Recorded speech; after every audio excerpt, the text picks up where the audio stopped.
ওরে বাঘ জল খেতে এসছে। হ্যাঁ ওই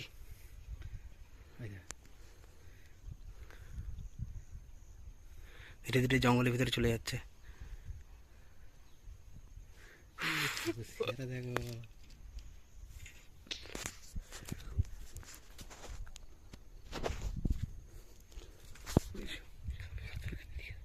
দেখো ডাকো ডাকো ডাকো, সুবিধাতে ডাকো।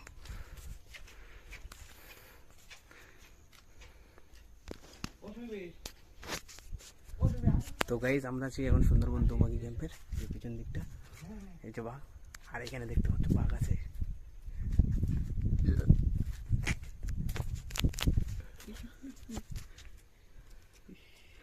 এই জঙ্গলের ভিতরে চলে গেল।